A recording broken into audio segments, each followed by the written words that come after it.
Good morning, everyone. I'm Caroline Hyde, anchor for Bloomberg Television. I anchor a show from 2 p.m. till 5 p.m. and it's called Bloomberg Markets, The Close and What You Miss. And it's so exciting to be able to talk to key corporate leaders, CEOs of banks, analysts of banks. I mean, we speak from everyone from Mike Mayo, of course, who is a key analyst of financials, all the way down to, well, the latest person setting up a bank, that being Killer Mike, from Mike Mayo to Killer Mike the rapper, who's setting up companies such as Greenwood to serve the unbanked in America. So we really do talk across a wide range of expertise on Bloomberg TV, and really, really excited now to host the year ahead, the next generation of banking and what that looks like. Because the ongoing COVID-19 pandemic has upended businesses around the world. The banking industry is no exception, of course. While banks had already begun their march towards a more digital future, this transformation is now even more urgent, with super apps launching virtual banks. The lines between finance, retail, tech companies,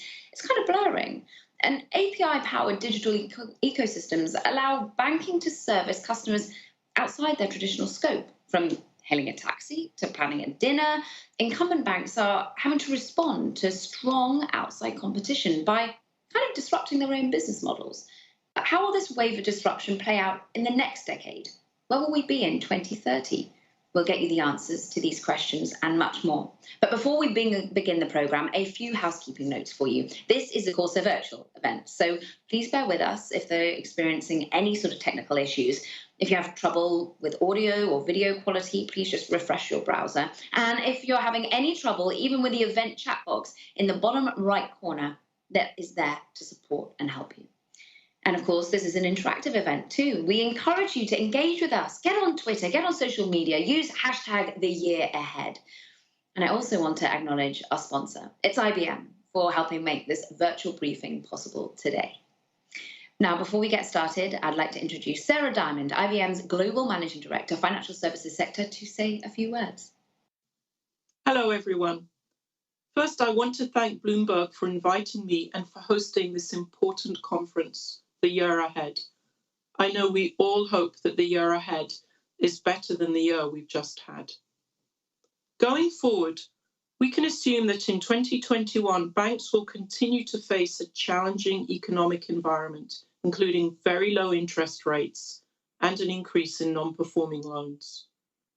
And because of these trends, the overriding imperative we're seeing among major banking clients is the need to become a digital business.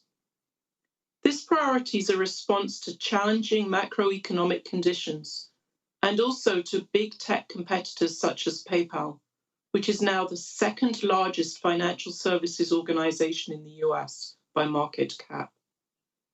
Operational resiliency is another issue confronting the industry. Regulators aren't providing any latitude for issues that could result in outages or data breaches. And this means that banks have to address so-called technical debt, as well as the complexity of integrating legacy systems, cloud-based solutions, and fintech partners. We can expect that the drive to become digital, plus the need to be more resilient, will require banks to address multiple facets of their operations all at the same time during the year ahead.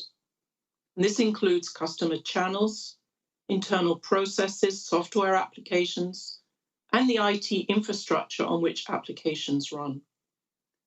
For example, it's becoming increasingly clear that banks will not achieve the ideal benchmarks for customer experience and operational costs unless they migrate more workloads to the cloud. This means going from today, approximately 20% of workloads running on the public cloud, to an IT architecture where 60 to 70% of solutions are cloud-based. I should mention that in response, IBM has developed a cloud for financial services, working with anchor clients like Bank of America and BNP Paribas. We've engineered into our public cloud several hundred compliance and security controls. And these enable banks to benefit from the agility and cost savings that come with migrating mission-critical workloads to the cloud. Today's agenda has been crafted with the trends I've just described in mind. Today's key themes are building the necessary skills to adopt game-changing technology, developing and implementing a cloud strategy, and keeping data secure in a fast-changing technological landscape. Across the global financial services industry, we can assume that the year ahead will come with many challenges, but at the same time, we can also hope for improving conditions and expect that the transformational investments made during this unusually difficult year will begin to pay off. There's much to look forward to, including the outlines of what the next generation of banking will look like. So with that, thank you, and enjoy the rest of today's program. Thank you, Sarah Diamond, for those insightful remarks. And let's get to it. Let's get started. Get a real-world example for you next on Next Generation Banking. I'd like to bring in Sanjay D. Naik. He's Chief General Manager and Head of International Banking for the State Bank of India. Sanjay, wonderful to have some time with you, sir. And please, can you paint a picture for us, first and foremost, of how you're using technology in the here and now as sort of a differentiator for State Bank of India? Yeah, before I answer that question, I'll just give a brief background about what State Bank of India is about. This bank has got a 200-year-old ancestry. Although formally we came to be known as State Bank of India only in 1955, and we have been always the largest bank in India.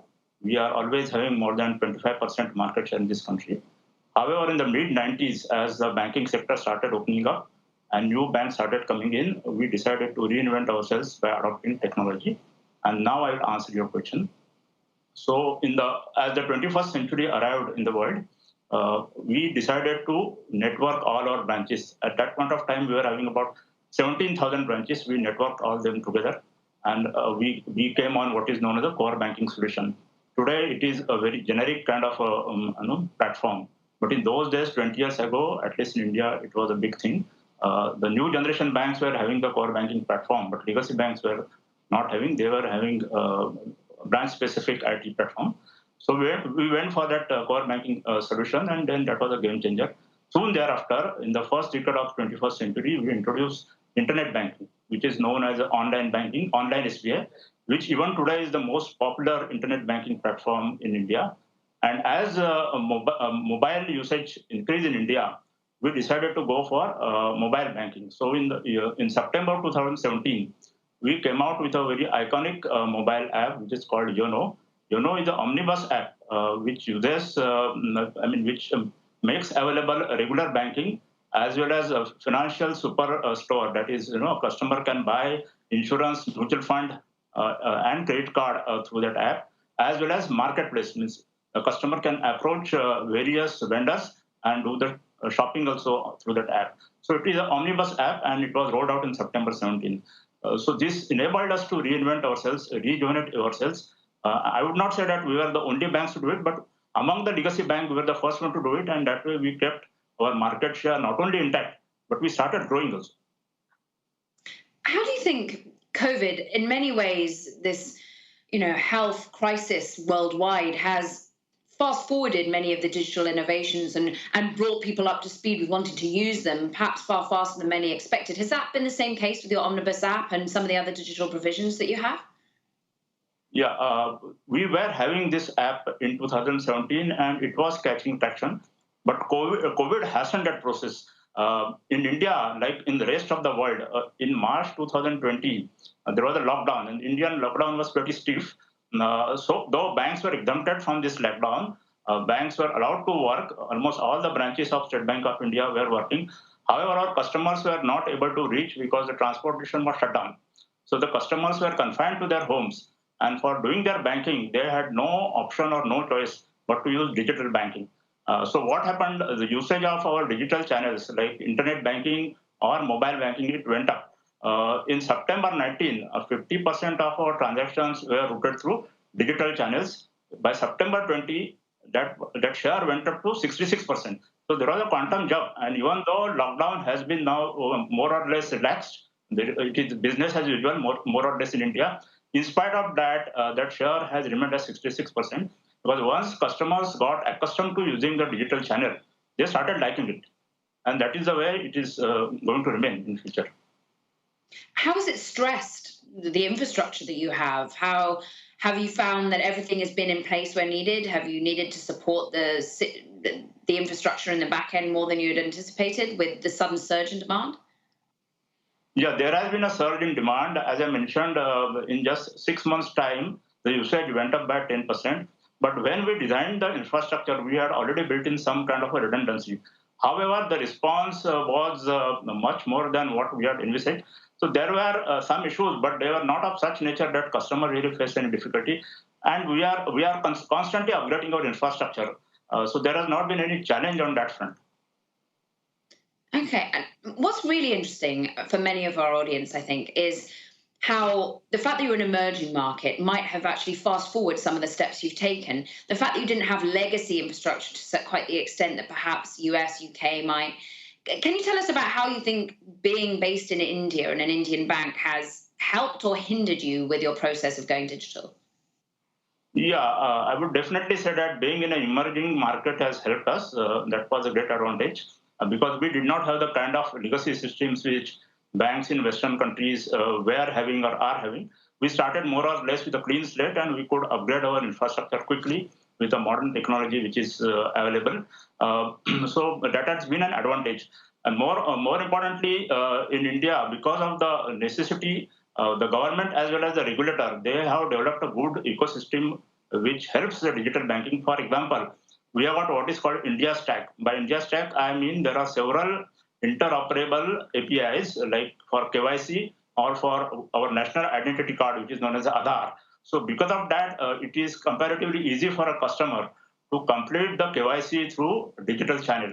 So this has been of real great help to the banks in India, which probably is not available in some countries as of now. So indeed, having our roots in India, which is an emerging market, has really helped us, no doubt about it. That's really fascinating in terms of the way it's helped you leapfrog to a certain degree. Let's talk about sort of really hardcore geek out technology right now, because this is where IBM Watson is really renowned as the area of quantum computing, and AI is really an area that's being embraced. We've just been talking about JP Morgan, how they're looking at blockchain in particular. How are you using these particular next level part of computing into SBI at the moment? We use machine learning in a big way, and we have got what is called a business analytics department, which creates or which develops number of models. These models are based upon the customer behavior, the nature of transactions, and those models help us in several ways. They help us in predicting the transactions in the account, the surge that may happen. Then as far as the credit customers are concerned, it really gives us good idea about the way this account is going to shape up, whether it is going to become a stress asset or it will remain in good shape. Then for our operational infrastructure also, these apps and not only these apps, these models, they are of great help to us. So we use machine learning in a big way. And more importantly, in the business development also, it has proved of great help to us. For example, I mentioned about our YONO app, which is used by our customers, by our retail customers.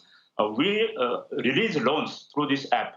So we have got what is known as a pre-approved personal loan product, which is developed, or that loan amount is determined on the basis of customers' conduct of account and certain other parameters. And these are all put together by an algorithm.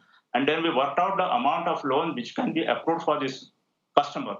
And then we pre-approve that loan, and customer can draw it just at a click.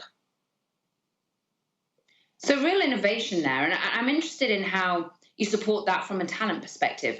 Obviously, India is renowned for the computing prowess that it offers with Infosys, with Tata Consultancy and the like. We know that India has an awful lot of technology talent. Does it have the tech talent there to support these innovations such as you speak with computer learning and the like? Yes, certainly. It's a young country, and there are good number of talented engineers available here.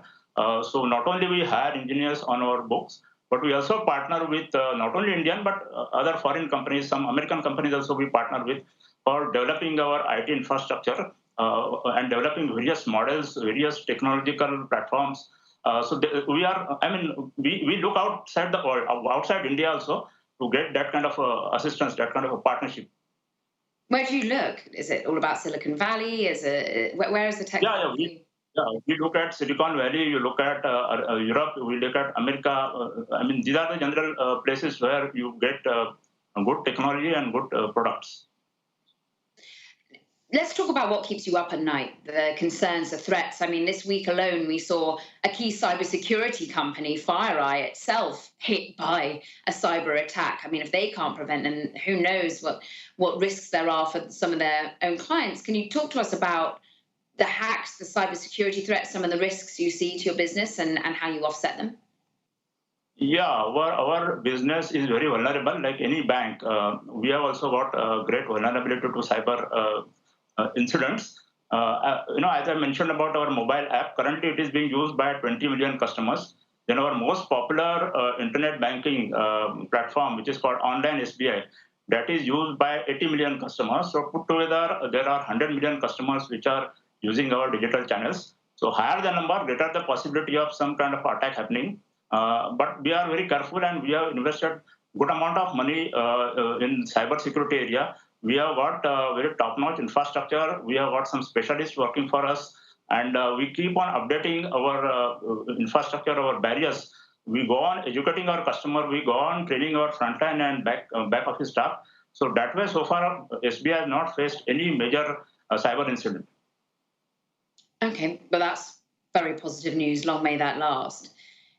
What about the next level of innovation for you? You've talked about deep tech. You talked about, the prevalence of your app and how you've retained market share and the scale at which you're growing.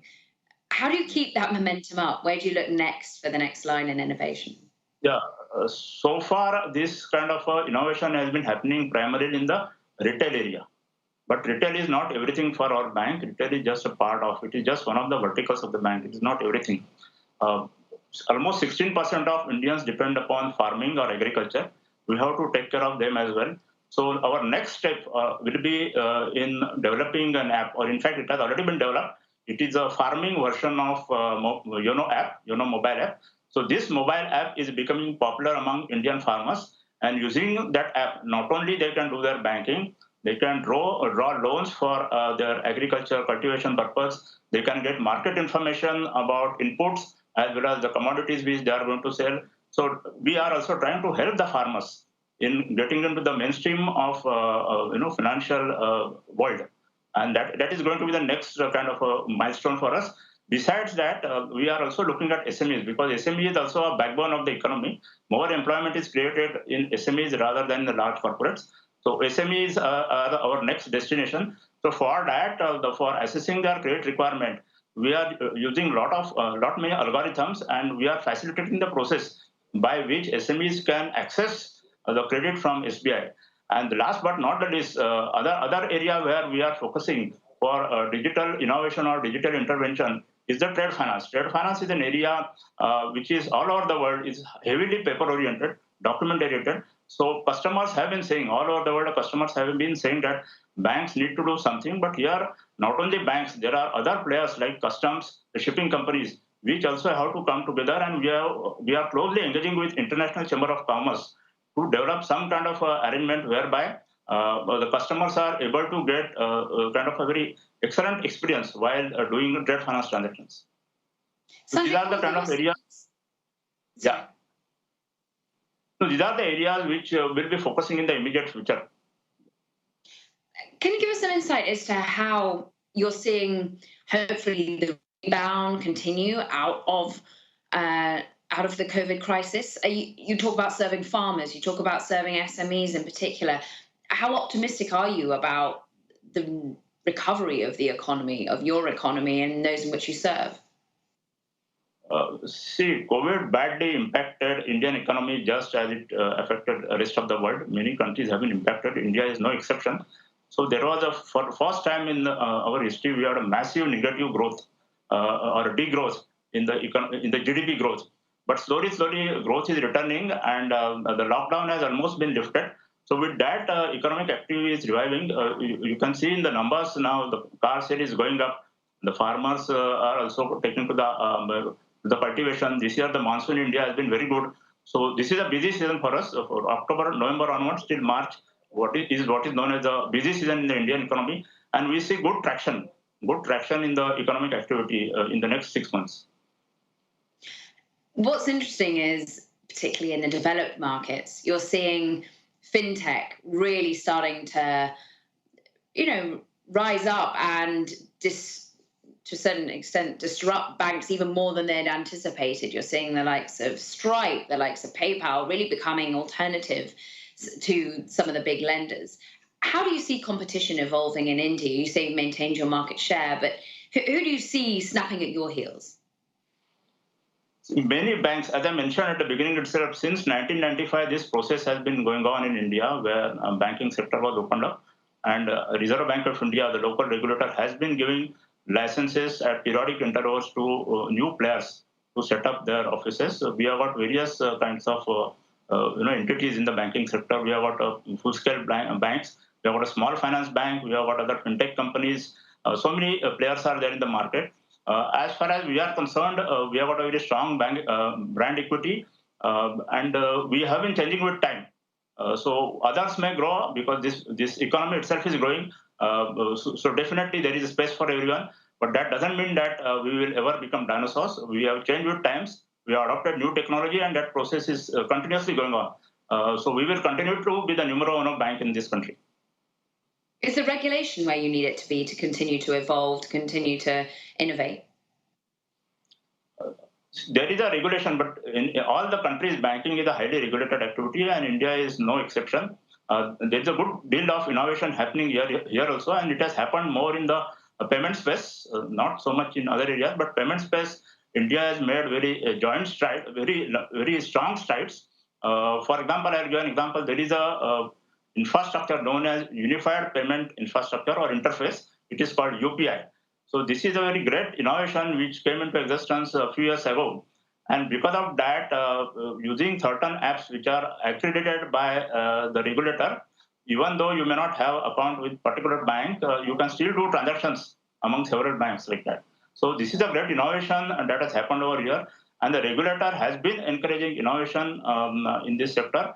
However, the regulator has also been exercising caution so that health of the banking system or the financial system doesn't get affected. What do you think about the social media giants looking to provide banking and services and ways of doing e-commerce? Is that something that helps or hinders your business? See, social media, giants, they will be coming and they have been making efforts to gain entry. Probably they may initially come into payment space, but fine. I mean, ultimately they will get regulated, and there will be a level playing ground because what the rules or regulations which they will follow will be same that we are required to follow. So we are not really afraid of that kind of competition because here the level playing field is level. It is same for everyone. Rules are same for everyone. So I don't envisage any big challenge from the social media giants. Sanjay, what's your one wish of technology providers, people who support the growth in which you're looking to exert? What do you need now from them to support the growth in your digital business? See, they should bring in new technology in this country, and they should partner with established players so that it will be a win-win game for everyone. That is what we would expect. They should bring in the latest cutting-edge technology to this country so that the entire ecosystem benefits from that.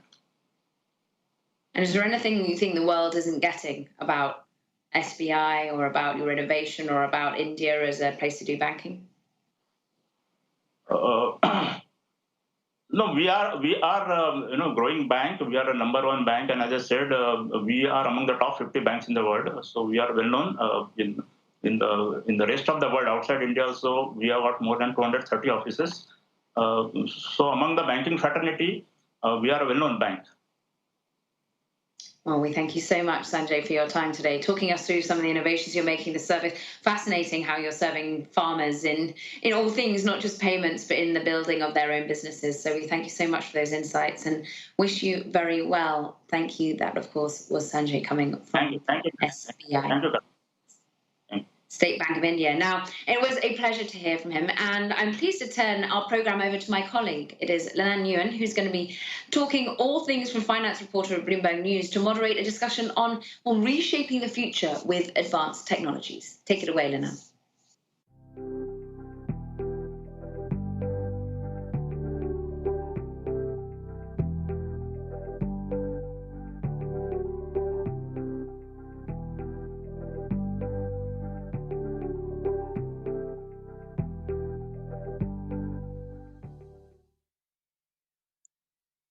Hello, everyone. Thank you very much for joining us for the Bloomberg Year Ahead. We are here for a panel called Reshaping the Future with Advanced Technologies, and we have some illustrious panelists. First of all, Ravi Radhakrishnan from Wells Fargo. He's the CIO of Commercial Banking and Corporate and Investment Banking there in San Francisco. And we also have Mike Dempsey. He is the head of advanced solutions at BNY Mellon. And both of our panelists are also engineers, and Ravi is a computer scientist. So they will bring both their banking knowledge as well as their technical knowledge to this conversation today. Thanks for joining us. Thank you. So I wanted to Thank you. I wanted to start with some of the use cases that you both mentioned before we get into the overview of the advanced technologies, just to give people a sense of some of the practical things that are happening in the industry right now. So maybe, Ravi, you could start by talking about PPP and robotics, just to give the audience a flavor of one specific thing that's happening in the industry implementing advanced technologies. Sure. PPP, for those of you who are not familiar with the acronym, is the Payroll Protection Program. So we all know that back in March, April, when the pandemic first started hitting in terms of its impact, Congress passed a small business lending stimulus program, and that's called the Payroll Protection Program. So it effectively allowed small businesses to borrow money under different favorable terms, and there was a streamlined process established for processing and approving such loans. What that meant for lenders like us is the kind of activities we saw in a few weeks was what we might see in a couple of years in terms of the volume and the velocity of that. So I was mentioning in an earlier pre-conversation that we used a combination of different digitization technologies. So we used e-signature for capturing the signatures on the forms itself. We used robotic process automation after applying some optical character recognition to the application. So there was a bunch of forms that the small business lending customers, clients had to give us. And rather than process them manually, we applied this combination of both a digital customer interface, but also digitization behind it to be able to process those volumes in a very compressed time frame. So we ended up doing what we might do in a couple of years in a matter of a couple of weeks. Wow. Okay, that's great. And Mike, maybe you could give us an example from your world and your vantage point, looking at AI, blockchain, digital asset world. Yes, I mean, so, the table stakes is something I would consider automation, right? So, similar to what Ravi talked about, taking something that, people can do, but, technologies can do actually faster, more accurately in a resilient fashion, right? So think of payment processing, for example, or client, service inquiries, that would come to us. You can use the technology to really understand what these requests are, classify them, and be able to actually extract the relevant information so you can take action, right? So, but that's the table stakes. Those are opportunities that you would find, I would argue, in any bank. What is more, exciting now is actually being able to use predictive analytics. So, taking advantage of the unique data assets that you have. For example, our bank, clears trillions of dollars of U.S. Treasuries and mortgage-backed securities, and a small percentage of them, fails to settle every day. But even a small percentage of trillions of dollars is a significant amount. So using predictive analytics to gain insight into, whether that particular transaction is likely to fail settling, earlier in the day, so you can take action, can really be meaningful for our clients and really to keep the market resilient as well. And other areas, that we see these type of technologies actually having significant impact is improving the risk, the risk controls that you have that would be difficult to do otherwise. So think of, for instance, fraud detection. You're talking about thousands and thousands, or if not millions, of transactions, and being able to sift through that and identify something that is anomalous, so can be examined better, is really an exciting application for us as well. So it really is a very far-reaching, from the simple automation to insights to risk management as well. And Ravi, when you spoke, you also talked about predictive analytics, as well as some of the risk parameters and risk controls that can benefit advanced technology. Can you elaborate on what you're doing in-house to improve those areas? Yeah, very similar to what Mike said. In addition to applying these digitization capabilities, as I mentioned with PPP, we also have several efforts in progress on applying artificial intelligence and other forms of predictive analytics to the data that we have in terms of the various transactional activities, customer related interactions that we digitally capture. So that range for us from personalizing our customers' experience. So what should be the next conversation that we as a bank should have with our customers, right? Of all the different options for us to dialogue with customers in terms of providing the best customer experience and service, which ones? And we look to personalize it to a segment of one, to any of us as a customer and any of our customers. So that's one example.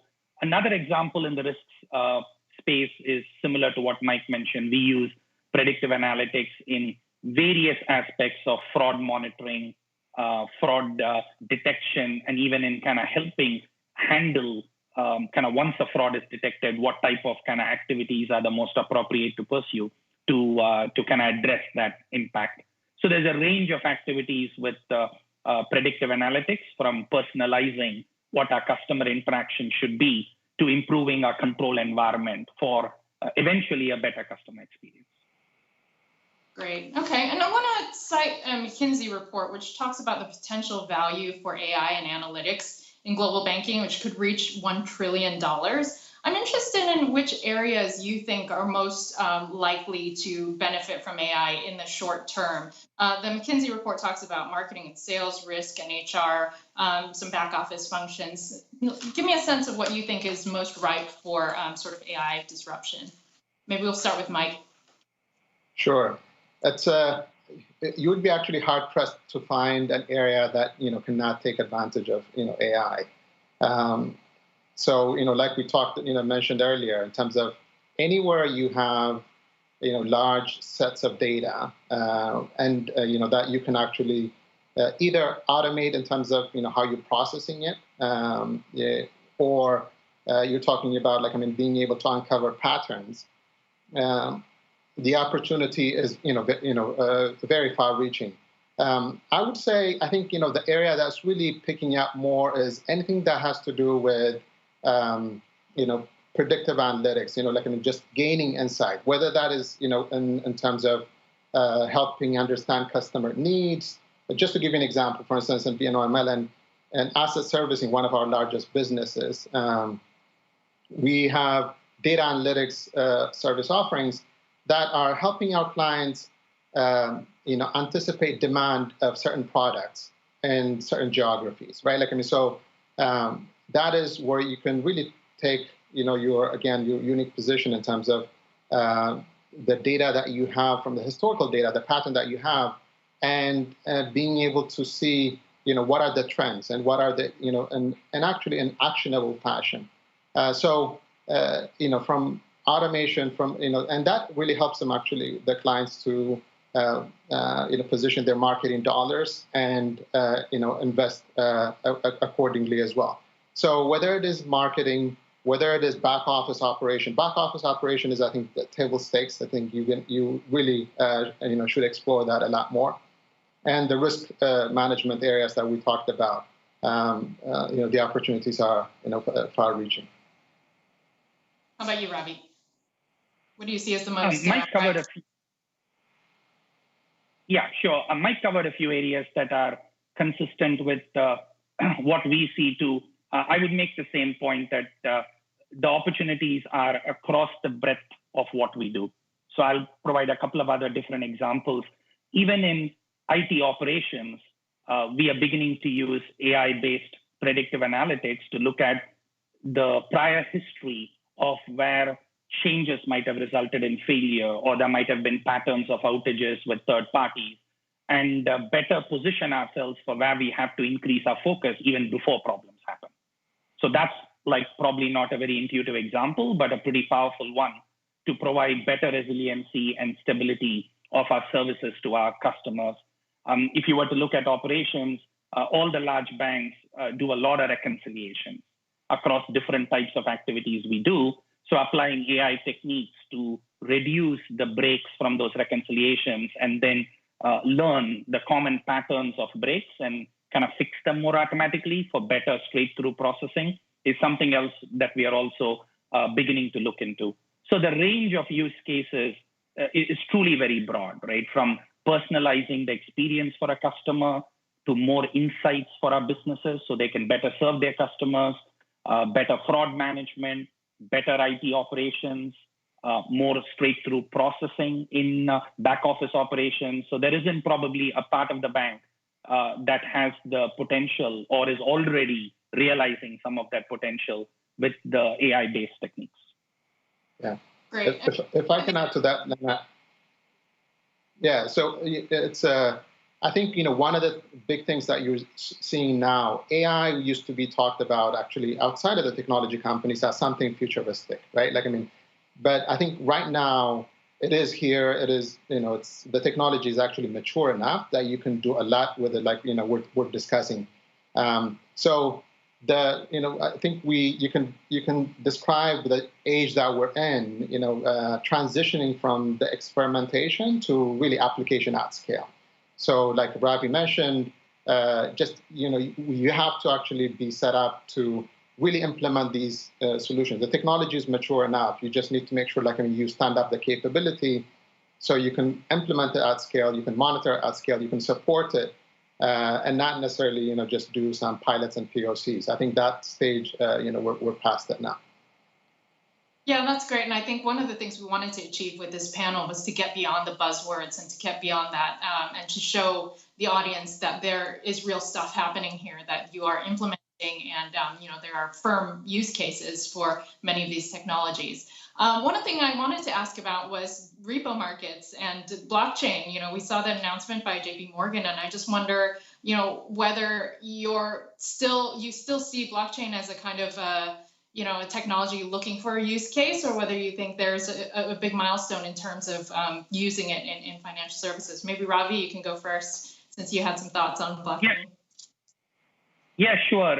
We do think of blockchain as a relevant technology.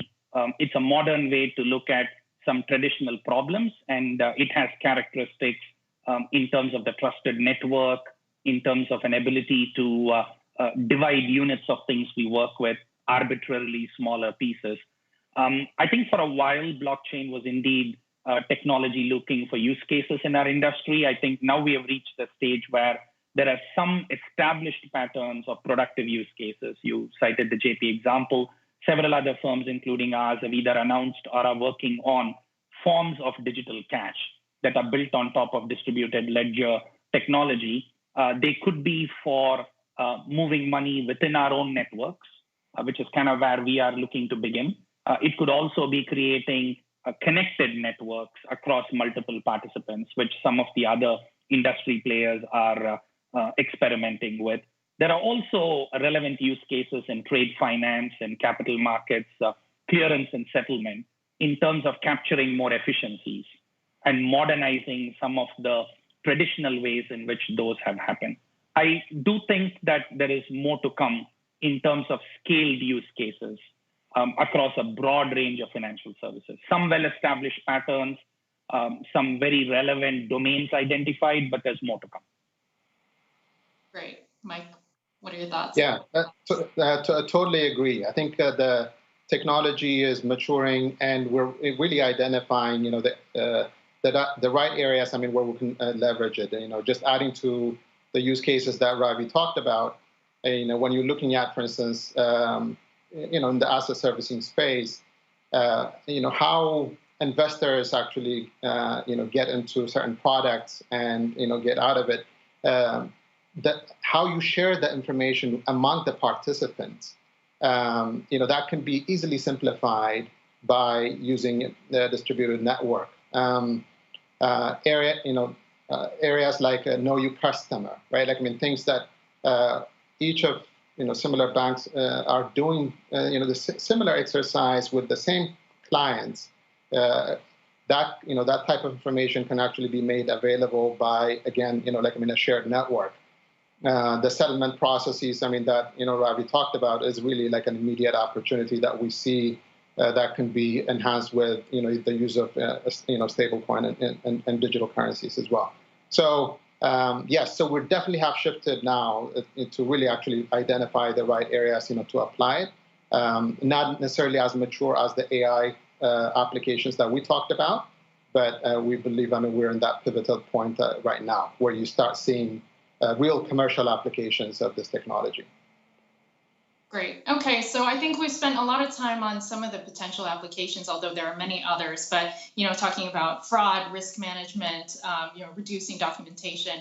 But I want to shift to the business side of technology, which is to understand how these projects actually become implemented in your companies. Obviously, banks are big, highly regulated, have a lot of legacy technology. So maybe, Ravi, you could start and let me know about how these new technologies, basically get incorporated into the business and how the tech teams and the businesses work together in order to ensure that you don't have parallel tracks of technology, for instance. Sure, I think that's a very relevant question for any large organization. When you're talking about these advanced or even innovative technologies, you want to strike a balance between being able to deploy them and scale for the maximum benefit, while also allowing for innovation to happen from every part of the firm, right? And not just in one place. So what we have done is a couple of different approaches. In a set of use cases, we typically have a technology team associated with the advanced technology, like with robotics in this case. We also have a business product team that horizontally acts as a center of excellence for that particular technology and its application across all the businesses. And this combination of business and technology team create what we call the platform, partnering with industry providers, building where appropriate, integrating it into useful capability sets. And then we make that available through APIs and kind of modern technology interfaces to the breadth of the technology organization and the business partners to then deploy. So to some extent, we have separated the creation of the capability set and ensured it's scalable, secure, deployable across the firm, and then have multiple places in the company where it could be used internally. We also have a company-wide innovation strategy group, along with some similar horizontal groups across the company, that acts as a place where all the appropriate businesses and the stakeholders are brought in. So there is consistency, alignment, and most importantly, prioritization. Mike, how about you? Yeah, there's a lot of parallel to what Ravi described.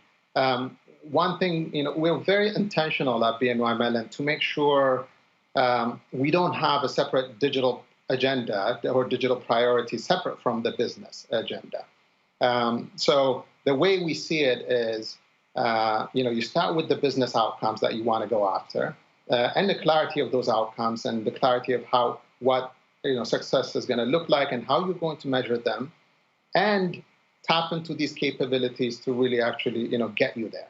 right? So how the team is organized, the cross-functional nature of it, and where the priorities actually start with, really ensures that you're not doing some, off-the-side experimentation, but you're actually working on the top business priorities that are either, impacting client experience or bringing, a new product or a new offering into the market as well. So from a structure perspective, that really ensures that a strong alignment. And at the same time, we see a role for central teams to really just make, the development of these type of solutions easier. And not only the development of it, but also looking ahead in terms of how you're going to support and maintain and monitor it as well. These are new technologies, and they require, different type of treatment, once you have them in production as well.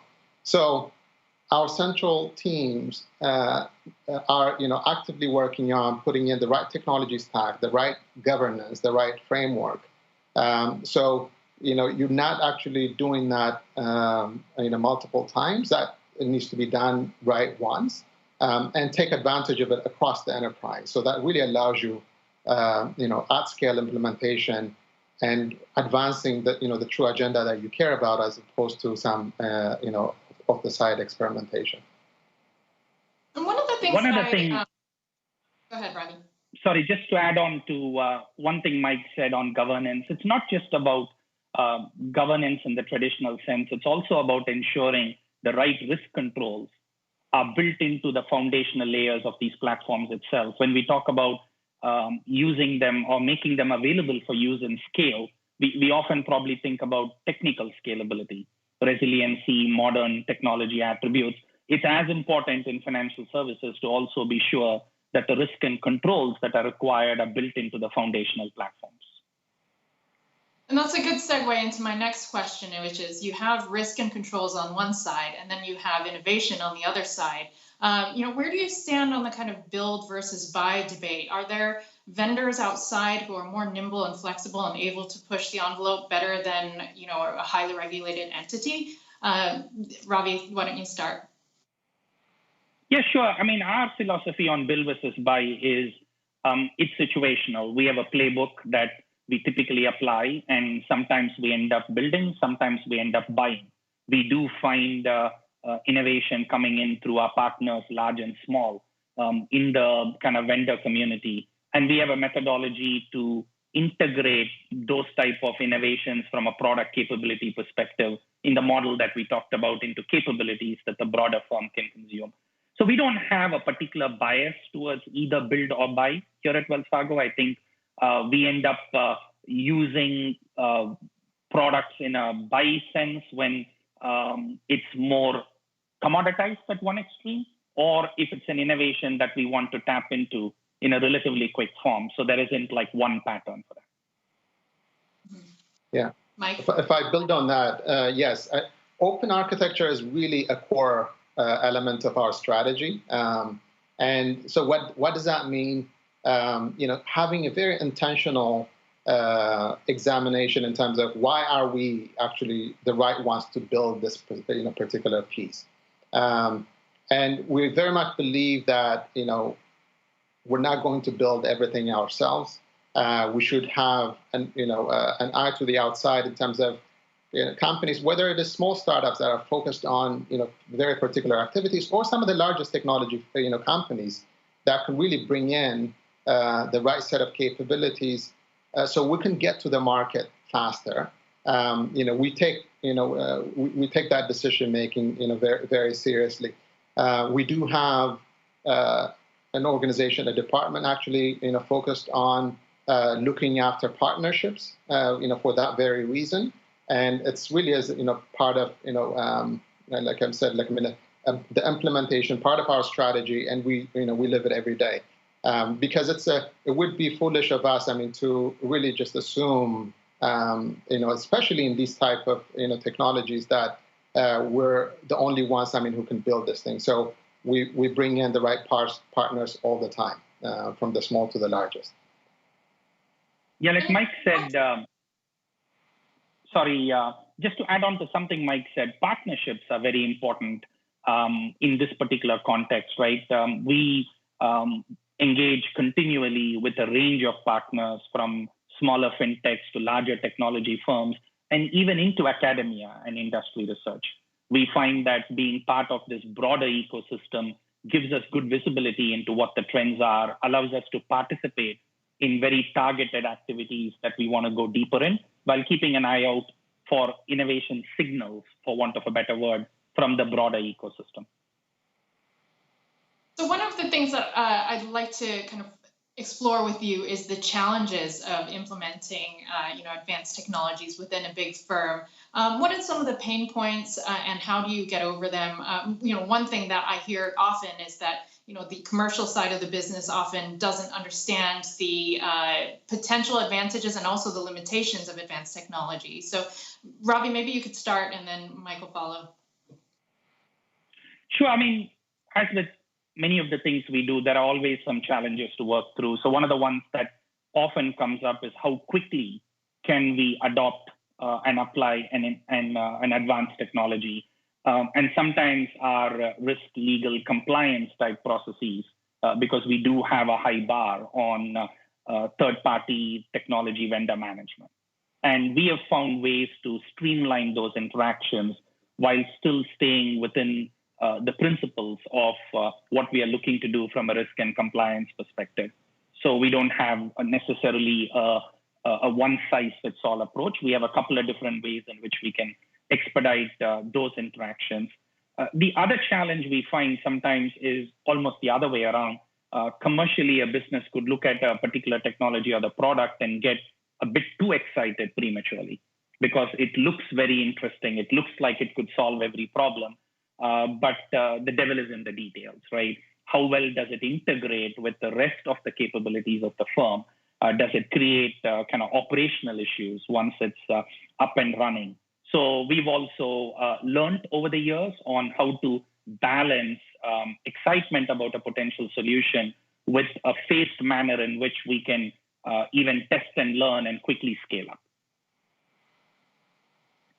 Yes, and totally agree. I think, and looking at a firm like ours, which is really a critical part of the financial infrastructure, right? Like in terms of custodying a significant portion of the world's investable assets, we understand the high bar from a risk and regulatory lenses that actually are in place. So one thing that we take a focused view on is actually demystifying these capabilities, as Ravi talked about, in terms of you see both sides. You see the hype and the excitement around sometimes as this thing being the silver bullet that can do it all, and at the same time people also being very skeptical about actually what you can do with it.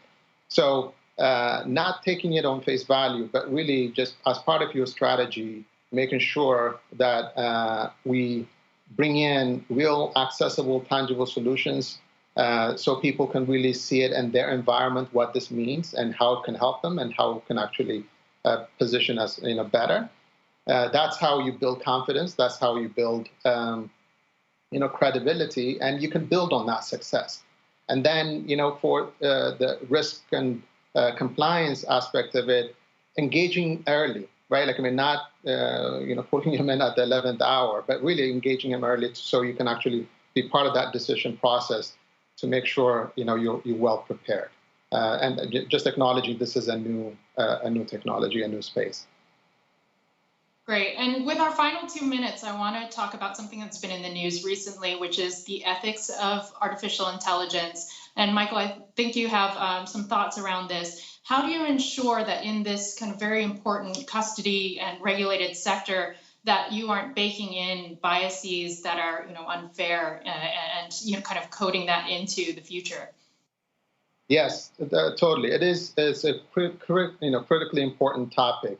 And the way we see it is really as multifaceted. I think it starts out with the team that you have. You need to make sure you do have a diverse team that really bring in different perspectives, when you're looking at a problem, right? So we go after that intentionally to make sure, we don't have blind spots, and we can check for each other in terms of our assumptions. How you actually characterize a problem, how you design it, is a big part of it.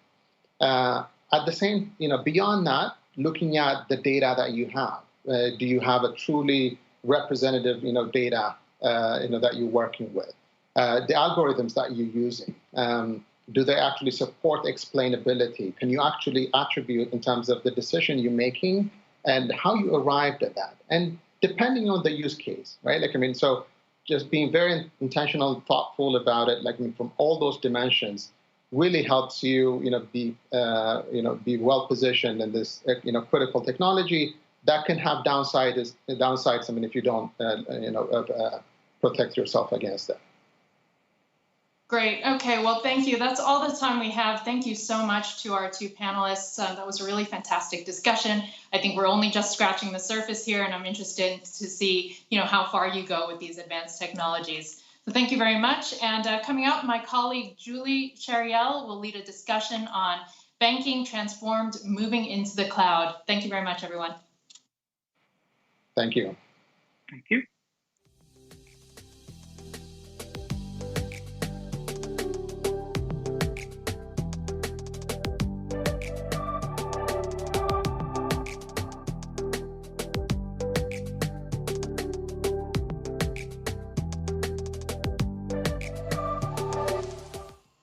Hi, everyone.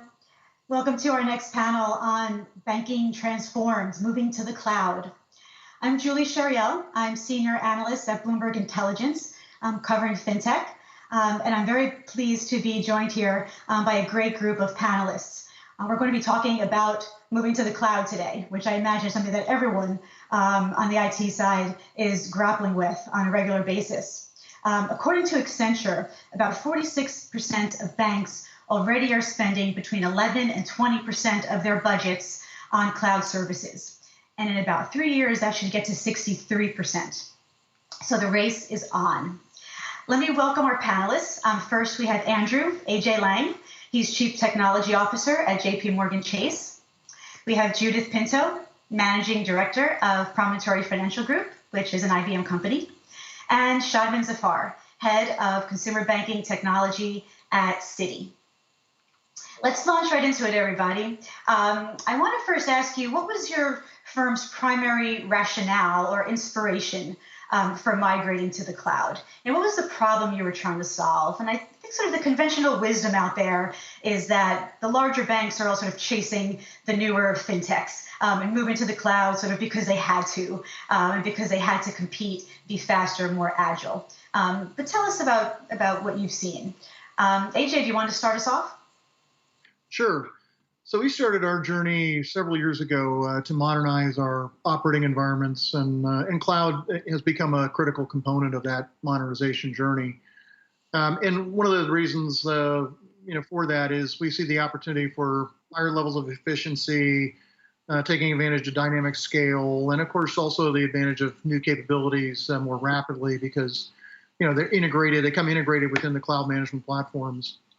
So the scalable architecture, we use repeatable blueprints. We integrate our security controls into the blueprint so that when you instantiate an environment, you get all of the controls and capabilities built into that. And also the other areas was geographic reach that we can get, and the resiliency patterns that we can deploy across that geography.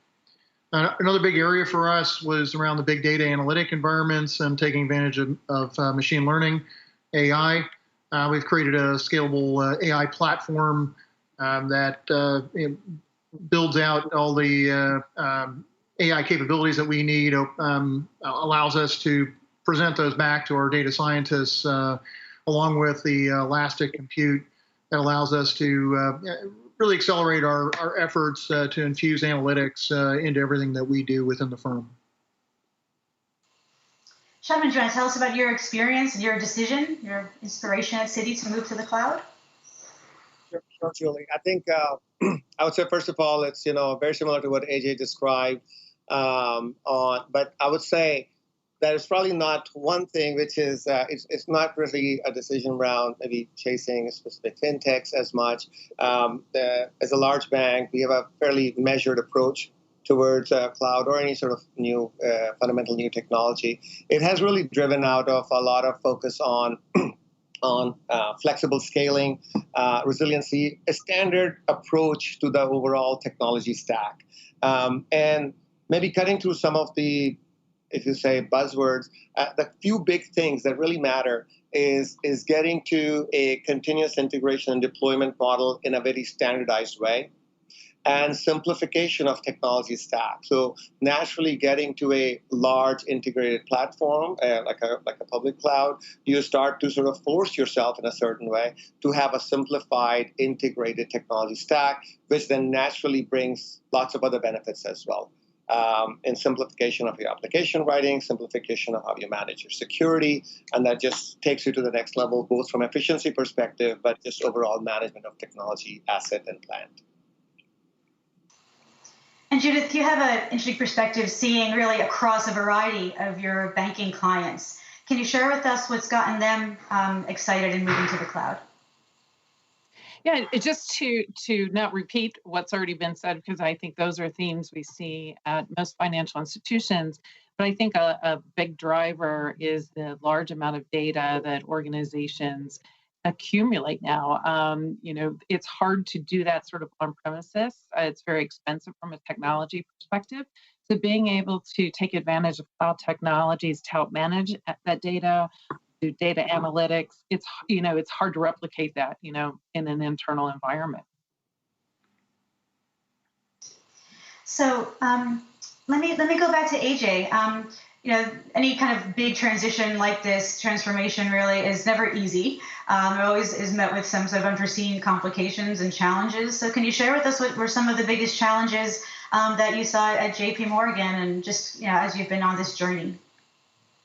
Yeah, I would just build off of what was just said. The biggest challenge we've had is the data gravity challenge. So the large amounts of data that we've built up over a number of years on-prem, and being able to move that data to the public cloud for leverage within our Omni AI or AI/ML environment has been our biggest challenge and continues to be something that we're focused on as we move into 21.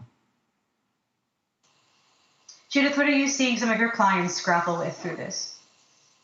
Well, I think that one of the largest challenges they have is how to take advantage of these new technologies in a safe, sort of compliant way, and being able to demonstrate to their regulators that they're able to apply the same security controls, the same data protection controls in a cloud environment that they do in an on-premise environment. And so working with those cloud providers to gain transparency into how those controls work, that's one of the largest challenges, and that's why a number of financial institutions have built out private clouds, because it's easier to do that. But banks are very interested in how can they leverage public cloud infrastructures, because it's much more cost effective. And so really kind of working through that with their regulators and being able to provide evidence that they're still compliant with the regulatory requirements. Yeah, let's talk a little bit more about that if we can. I know that many companies tend to start on the private cloud and then migrate to the public cloud. And it is typically those regulators who are influencing some of those considerations in that decision to move to the public cloud. Can you describe how some of your clients may be navigating that? Are they holding certain things on the private cloud? What are they comfortable moving to the public cloud? Just a little bit more on that. Yeah, I think most institutions are taking a very measured approach and looking at the criticality of the application of the data and making the determination what's the best environment for that. And so, they're very cautious. I've heard a number of CTOs and chief information security officers use this phrase, we're dipping our toes in the water, because they want to progress at a pace that ensures that they are still compliant. And so looking at workloads, evaluating them for their criticality and data sensitivity, and determining, what's the appropriate, environment. Shadman, is this something that you've started to consider at Citi, and have you made any decisions on private versus public cloud?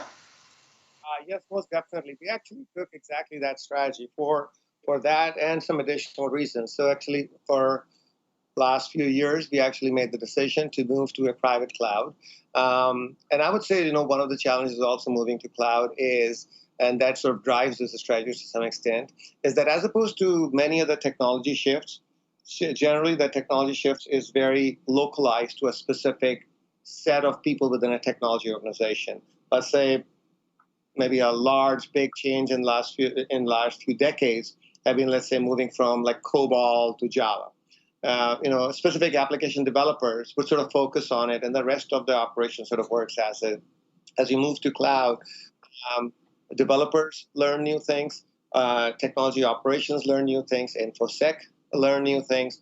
It affects many different parts of the organization. So we actually decided to go to a private cloud, get into a heavy upskilling from a talents perspective within the organization, and really sort of learn our way, make different parts of the organization know how sort of cloud work, and then take that learning and a sort of a newly upskilled, if you will, upgraded set of operations, application development skills, and others to move to the next stage. So we have most definitely taken that approach, both from proving to ourselves and ensuring that we are approaching the technology shift in the right way, and training the organization so we are ready for the next big steps, if you will. And in many ways, by the way, we also seen sort of all the benefits we are expecting, much of that also being realized in a private cloud as well. Now, as we get to the next stage, we hope to see that those benefits expand further. Interesting. And taking a step back a bit from the public cloud, private cloud decision, how about the decision just what to move to the cloud in general? As you made the decision working with the business side of your organization, what do you keep in-house? What do you migrate? AJ, do you want to take that one?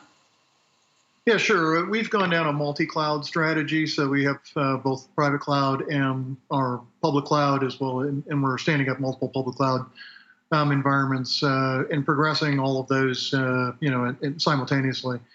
On the decisions of what to keep on-prem versus in the sort of traditional data centers versus in the cloud environments, I mean, certainly our mainframe applications and some of the legacy applications, which are more monolithic in nature, those really at this point are required to stay within the sort of standard data center environments until they get re-architected and re-engineered, and then into more of a service-based model that can then migrate more directly into, and on a different tech stack, more directly into a cloud-based environment. So for our public cloud and private cloud environments, we've really targeted our Java.NET workloads, those workloads that are in more of a service structure, microservice-based or container-based structure. And then, of course, as I mentioned earlier, our AI/ML environment, we really think the public cloud is the right place for that because of the need to be able to independently scale compute and storage, as well as all the capabilities that we get in the public cloud as far as adoption of the AI/ML advancements that are coming forward there. So that's our direction forward. Sharman, I saw you nodding a bit. I imagine you made some of the similar kinds of decisions. Anything else to add? No, I was actually more than nodding. I was smiling because it's interesting how people reach to the similar decisions. Absolutely, our focus have been really around areas where sort of a lot of change is happening. Number one, where sort of application structures are changing. So traditionally, applications used to be one big thing. As the architectures are evolving, they are getting distributed down into a bunch of microservices. And that's primarily happening in a lot of front-end applications like digital and some of the data which sort of feeds through AI and ML capabilities. So those are the things we have sort of targeted first to move into cloud because they benefit the most. The fast change, ability to do the fast change quickly in a cloud environment, ability to have flexible upscale, downscale, variability in usage. They benefit the most. And time will tell, but at least our thought is some of the back-end core product processors, at least right now, is not something that we see as like benefiting hugely immediately from a cloud move. So very similar to what AJ said has been our thought process as well of what goes first into cloud and why. And Judith, maybe you could help us a little bit understand how, so if you're advising clients on this as they're trying to make these decisions about what to move, what to keep in-house, How are you helping guide them through that? Yeah, no, I was just thinking of something Shadman had said earlier about how other parts of the organization have to come up to speed. And I think security and compliance is one of those areas where it's just you operate those things differently in a cloud environment. You have the same level of control, but the implementation is different. And so we spend time talking with organizations and guiding them how to make those changes, looking at it in an innovative way, and but being able to still demonstrate that you remain compliant and secure. It's just done differently, and I thought that was a really important point about the pace at which an organization makes that migration. Is you do have to allow the other parts of the organization to come up to speed and change the way they operate as well. Yeah, and the pace is an interesting one, and I'm curious about sort of for each of you, or really for the J.P. Morgan and Citi standpoint, where are you in that process to your planned cloud migration, and how long ultimately does it take? You want to go, AJ first? Sorry, AJ, do you want to start with that one? Okay, sorry. Wasn't sure which one of us you were directing that one to. So we've been on our journey for several years, and we've made significant progress on both public and private cloud implementation. Our approach has been to build security in at the start. So we take a blueprint approach. So it's a very prescriptive structure. We go through our cloud design council, our security review council, et cetera. And then those blueprints are hardened with the security controls built in and all the monitoring and so forth. And so when we instantiate an environment, it's from the blueprints. So there is no configuration drift. We manage for that, et cetera. So there's no way to work around the controls or make a mistake with that control environment. So from that perspective, we think we're in very good shape, and taking advantage of what you can do with cloud technology, which is easier to do with embedding those controls and using that blueprinted process than you can with sort of the traditional data center environments. Now in our data center environment, we're taking maybe those same approaches and using blueprinting controls now back in our data center environments as well, so that everything becomes a very standardized, structured process and remove the variability out of the environments. And with that, then it's also makes it faster for us to deploy and to operate in the cloud environments. So as was mentioned earlier, we've spent a lot of time on our CI/CD, our SDLC process, and to ensure that everything is out of code, so it's infrastructure as code and deployment as code, et cetera, so that we manage that and then make that available for our software engineers. Streamline the process for them, take many of the things that they would have to worry about in more your traditional environments and eliminate those because we've built them into the structures that they're deploying and abstract that away from them. So that's where we are on the journey. It's we're picking up the pace every quarter, accelerating through, and got a lot of work ahead of us in 21 and 22, I'd say. So. Yeah, I imagine. Shadman, do you want to talk about where Citi is, where you are in that migration? What inning are you in? How is it unfolding? Yes, of course. So as I mentioned earlier, I think so we have been on a private cloud environment for a few years now. And Julie, if you think about sort of 5 typical stages of moving to a cloud or to a new technology, being sort of educating, upskilling the talent, number one, so doing your first app, sort of your trial application in a new environment, and then having sort of a first environment running, which we call as private cloud, then getting into public cloud and essentially getting into a continuous improvement mode. We are at the end of our sort of a stage 3 and starting to plan the stage 4 of sort of big applications in public cloud. We are actively, as I just said, we are sort of thinking through very careful design around security, sort of especially as some of the data moves into public cloud.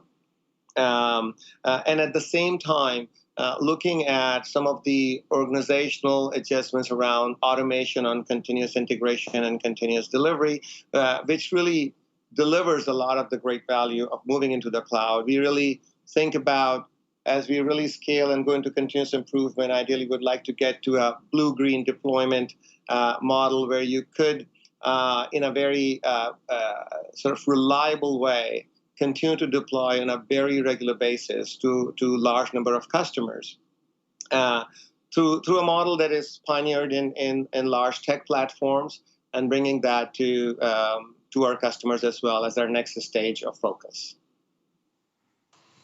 Right. So in hearing each of you talk, it seems clear that part of this process, an important part of it, is also working with the business side of your organizations to help make these decisions, to help make sure these things are implemented, most efficiently and properly. So Judith, maybe you can talk about initially, how you're advising clients to sort of align best with the business side, and how do you ensure that that happens in a smooth and ongoing way? Right. You need to have strong governance processes in place to ensure that the business is aligned and the technology aligns with the business strategy.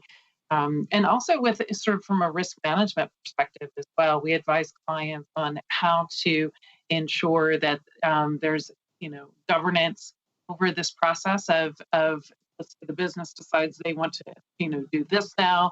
How does technology align with that? Who's involved in making those decisions? And making sure that those decisions are documented and reviewed in their regular risk management processes. Making sure that those risk management processes are embedded in the new technologies as well. And both have spoken about how that gets embedded from the beginning. And I think that's key. We've seen a lot of organizations kind of fail to do that and then try to add it on at the end, which is obviously much challenging. So to make sure all of these things are embedded at the Great. AJ, do you want to talk about how you've managed to work with the business side at JP Morgan Chase through all of this, and maybe sort of what works, what doesn't work? Yeah, we've established what we call our macro metrics, which includes things like speed and stability, scalability, et cetera, and security, obviously. And across those, we then work with the business teams to identify what are the workloads that we want to migrate from a priority standpoint into the cloud. Another thing we've done which has really helped us is, which was referenced earlier around getting the teams trained to operate in the cloud, is we run what we call cloud parties or these campaigns where we bring everybody together. It's kind of a garage type model. And of course, with COVID, it's all been virtual now. We've transitioned over to that, but in these parties or these campaigns, we bring all the different disciplines together. So in many cases, it includes some of the business sponsorship as well as our the software engineers, along with our security engineers and our cloud engineers, and work through a short sprint of a week to take a set of workloads that we've identified and push those all the way through dev, test, and then prod, and have them up and running for parallel testing and then cut over into the cloud. It's been a great way to bring a large part of the organization up on what it means to operate in the cloud, and also creates a camaraderie across the teams as well. So it's an educational session as well as we get a lot of work done through that effort. Interesting. Sounds fun too. Shaban, do you want to talk about some things that you've done at Citi to help integrate the business and IT sides through this project? Yes, of course. So in Citi, the approach we have taken is really what we call sort of an outcome-based planning. So as opposed to essentially thinking about planning with business to sort of say, we want to move to cloud and, because the new technology, we are essentially focused on key business outcomes as opposed to technology for technology's sake. But that has actually led us in a very strong direction correctly into taking specific steps towards a migration to cloud. So those outcomes are things like ability to scale up and down in a very reliable way. That's actually an underlying capability that cloud provides, but we were essentially committing that as an outcome, and then we utilized the cloud as a technology to deliver that. Similarly, goes our ability or agility to deploy new capabilities and changes into the marketplace. The level of automation in the pipeline of how we do software development for our system. So each one of those we sort of focus on metrics around outcome, and then the result of that, and we achieve those outcomes through sort of the right migration to the right pieces of technology. In some cases, that being cloud. Sounds quite integrated. It's great. So I'm curious. You're along this journey, right? It's obviously still in the relatively early stages, and more to come, and more to be expected. But initially, so far, what are some of the benefits that you've realized already? AJ, do you want to take that? Yeah, sure. So as I mentioned, the macro metrics, which are our outcome metrics, so we're very, very similar here on how we're approaching this. We've seen significant improvement across all of our macro metrics. The security controls, since we built that in at the start, and it's instantiated in everything that we do, we see very good resiliency from that, from those measures. Our resiliency numbers, availability, stability, and then our speed metrics, which is how fast can we deploy new capabilities and features. And so we track all of those. We see improvements on there. And of course, on the savings side as well, significant savings that we see from leveraging cloud, both private and public cloud, with it sort of steps up, if you will, from each of the different environments for lower cost of operations as well. So it's that's been a very positive results across all of our macro metrics or outcome metrics. Shadman, can you share with us some of the early benefits you've seen? Yes, of course. So first and foremost, I would say the somewhat intangible but very powerful benefit has really been energizing the talent to both learn new technology. People sort of joining in as we are sort of utilizing new technology has been an energizing force in the organization. But sort of moving beyond that, I think there are a few times, frankly, in people's careers, you get an opportunity to actually refactor from ground up, from metal up to the application, and rethink the applications in a way that you can have correct by design and secure by design principles incorporated into your applications. Those essentially means that the set of controls and set of security that you typically overlay on top of your applications, as you are refactoring that to sort of from a perspective of moving to cloud, you can truly have them designed at the foundation layer, as opposed to I wouldn't say patches on the top, but sort of being layered on top, which have been fantastic. Any piece that we have moved in that direction have been fantastic from my perspective of integrating correct by design and secure by design principles into our core apps that are moving to cloud. Interesting. And Judith, what are you advising clients if you're talking to clients who are thinking about going down this path to migrating to the cloud, and they want to know what some of the early deliverables, the early kind of good news they can share with management? What are you telling them that can be?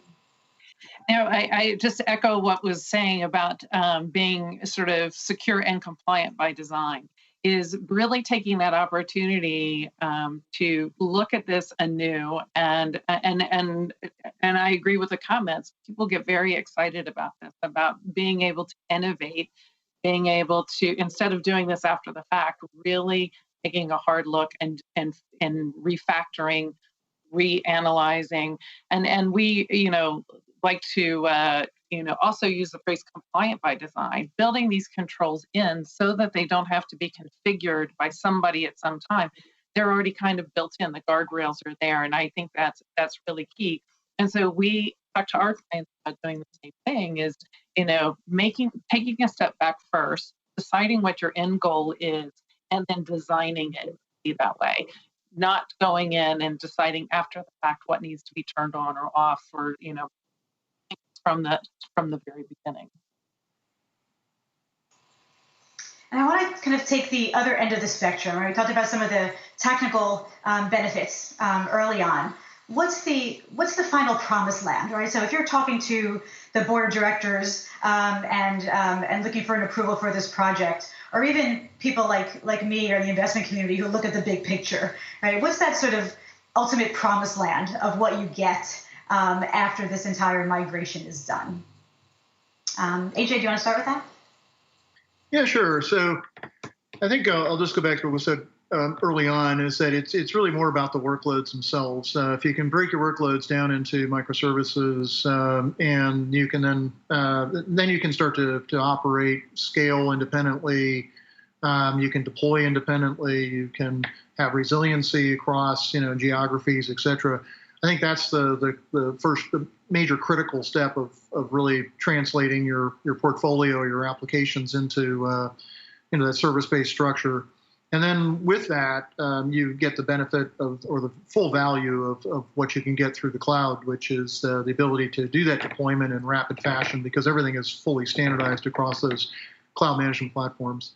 And then the other big area, again, is the AI/ML environment, the ability to operate AI/ML at scale, to independently scale your compute and your storage, to get the value and leverage of all that data that you need to have in the available for to doing ML training and then serving back into production. So. Right. Shadman, how did you sell this to the top? This project. So I think of actually a cloud movement to a multiple big transformations that have taken place in tech industry. It's really a story about a industrialized abstraction layer being created. Many years ago, we all remember when high-level languages were produced, a lot of inefficiency came out of the system. People were able to focus a lot more on business logic and capability without worrying about underlying low-level capabilities of how something can crash and whatnot. And that created almost a huge eruption of sort of IT being able to provide new services into the business world. I think similarly, as infrastructure starts to get abstracted in a certain way, the technology organizations can focus a lot more at a higher level of capabilities without worrying about, in some cases, some of the underlying details. Also, it's a huge case on simplification.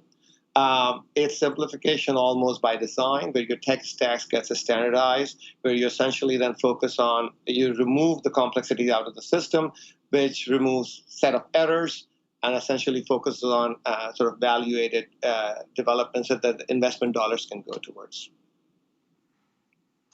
Right. And Judith, what's that kind of big shiny apple that you can talk to clients about as they're trying to consider this decision to move to the cloud? Yeah, you really can do this in the right way, end up with more resiliency, more capabilities by taking advantage of this in the right way. Having a strategy at the beginning. What is your endpoint? Where do you want to go? And determining the best way to go there. There is a lot of capability available in the cloud, and organizations, and we have two good examples here of organizations who have taken advantage of that and have high resiliency and availability. It can be done. Great, that's good to know. Last question, we just have a few more minutes here. So I want to ask each of you if you can talk about top lessons learned as you've gone through this process, and what are the words of wisdom that you might share with your colleagues about how to do this and how to do it right. Let's start with Shadman. Sure, I would say maybe a blasphemy to say this in a cloud panel, but I think one of the most important thing I would say is don't move to cloud just because everybody is doing it or because it's a cool thing to do. Assess it for your company, the needs you have, and the technology journey you are on, because it is, and it has to be a decision based on that. Because if you are not ready, you will not get the benefits, and you will get some of the pitfalls anyways. So do a very careful assessment around your own skill set, your planning, and how you're going to get the value out of it.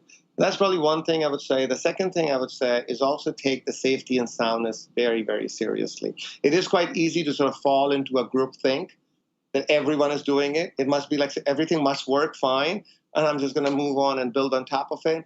I think each company has to carefully plan to their own set of standards on safety and soundness, ensure that works that way, put additional layers where necessary, to put the right structure. I'm a believer in cookie cutters, but not when it comes down to core infrastructure. Cookie cutter is good. You can start as the beginning, but you truly have to do your due diligence to have a disciplined migration.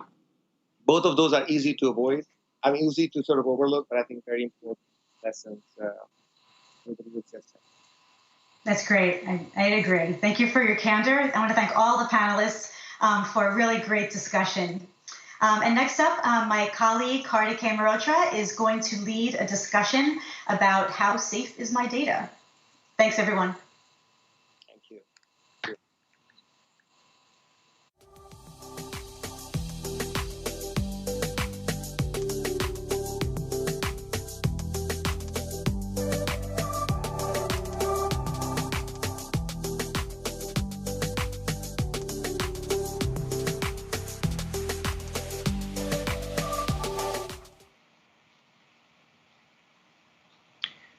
Hey everyone, my name is Kartikeya Mehrotra. I'm a cybersecurity reporter with Bloomberg News, typically based in Oakland, but enduring the pandemic in suburban Chicago right now.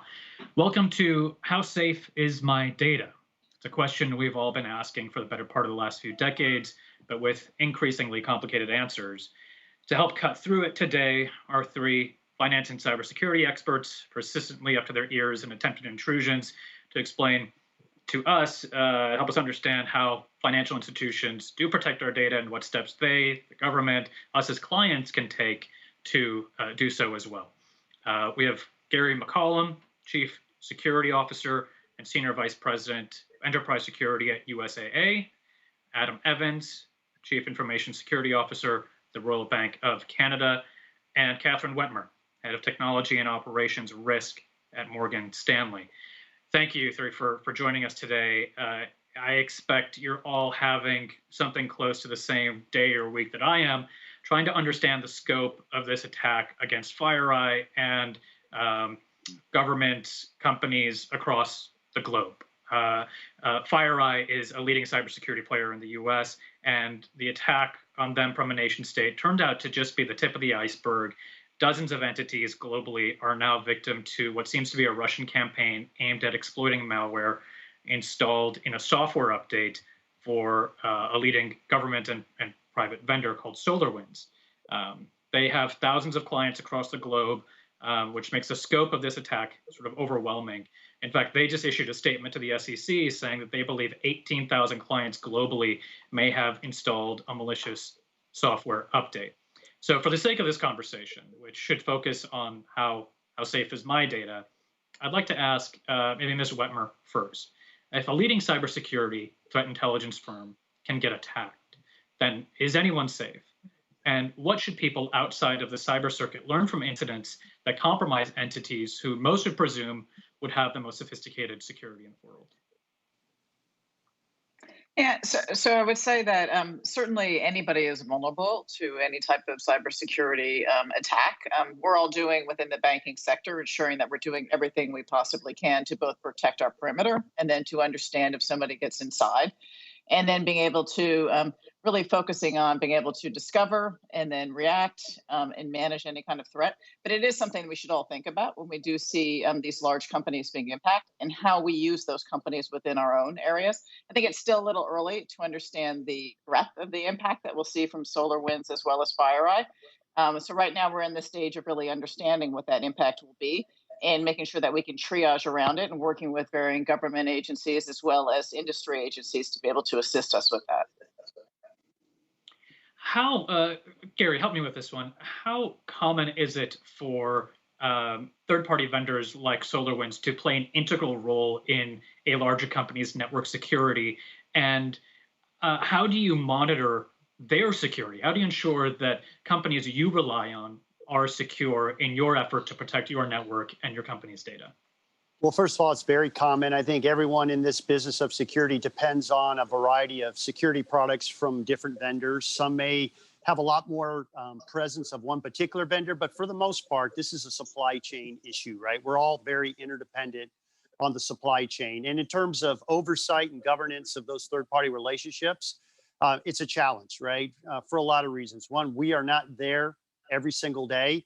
We don't have people necessarily looking over their shoulders. So you use a variety of means and methods, right, to go through a rigorous process, particularly those that are prioritized as critical vendors. And there's a lot of ways to do that. Sometimes that does include on-site inspections, but I would point out that those on-site inspections are good at a point in time, right? And this environment is so dynamic. You know, what looks good today may not be good tomorrow for a variety of reasons. So I would say that, you know, having a culture of not being complacent ever is really key to success here over time. Adam, how are you not complacent ever? Is that a realistic benchmark? And how do you protect yourself against what feels like inevitable infiltration for most companies? Yeah, it's a good question. I think, you know, looking at the foundational security elements that organizations should be putting in place. So this is, you know, the normal hygiene things, patching your systems, running your security software, keeping everything current, all of those sorts of things. I think education and awareness of your workforce and your clients plays a large role. So how do you make sure these people are aware of what's going on, the kinds of tactics and things that are typically employed by threat actors, so they can more accurately identify, you know, when malicious emails are coming in, those sorts of things. I also think, you know, you need to move out on, you know, into a proactive security posture, which means employing things like hunting, red teaming, and testing your defenses and making sure that the policies that you put out, the controls that you operate, are operating effectively. And, you know, given the amount of rapid technology change that we're going through, this environment is constantly changing. And I think if you sit and wait, it's just a matter of time before you get hit. So it's being out, testing your controls and making sure you understand where your most critical assets are, and making sure that you've got good security posture wrapped around it. Yeah. Catherine, there are so many vulnerabilities in the systems we use every day. Similarly, the list of attack groups is seemingly growing exponentially, and they're getting better at doing their jobs. How do you manage that confluence, right? How do you, and that window between a vulnerability disclosure and a patch? How long does it typically take you to shore up what you know to be a vulnerability and actually close down that attack vector? And how do you prioritize them? How do you assess risk? Yeah, so I think like my colleagues here is the amount of vulnerabilities that are out there in the wild continues to grow exponentially, right? So we're managing that challenge all the time. And then while at the same time, the quickness to those vulnerabilities being able to be used in the wild to cause to become more of a threat actor is a bigger issue for us. So we look at everything based on risk management. So we would say, what kind of risk and controls do we want? So the first thing would be decide if it's a step one, you have to patch right away. Some other things you may decide you're going to patch at a different pace based on what's out there in the wild. But you have to continuously stay ahead of it. And just by the fact that there's so much that's going on is continuing to add to our teams. But I would add on that we've done quite a bit of work also of making sure that we're managing our environment. So comments like the red teams, the hunt teams, things along those lines to make sure that if there is something in the wild that we can see when it's hitting or potentially impacting us as well. Yeah. It's interesting, Gary, we're talking about things that are malware or attackers who are trying to gain access to the network, but there are just so many parts of a network that the financial services industry stands on, including third-party vendors, including your own systems, and the consumers and clients who subscribe to your services. What is, if there is a weakest link from a cyber perspective right now, is it possible to point to that? And what steps should parties involved, especially clients, be taking to mitigate the risk that they're exposed to? It's a great question. You broke it up exactly the way I think about it in terms of risk areas. I think of the consumer-facing risk, right? The individual member that's doing business with a financial institution. I think of the enterprise itself, right, which is everything that we have within our data centers and our systems and our personnel. And then that big risk area of supply chain, right, which can be very extended, not just to third party, but even fourth party and beyond. So, you know, any of those areas can present a certain amount of risk. Clearly, I think from my perspective, the supply chain and the dependence and the interdependence on the supply chain is where the largest amount of risk is, but I would not downplay a risk within the enterprise, which can be great. And certainly the individual consumer that's doing business, right, they have a particular level of risk too, right, from an account takeover perspective or fraud. And so whether or not they're one of millions of customers from a major data breach or one of one due to an account takeover, I'm not sure they're going to differentiate. So they have a certain level of responsibility from the consumer-facing side of the equation as well.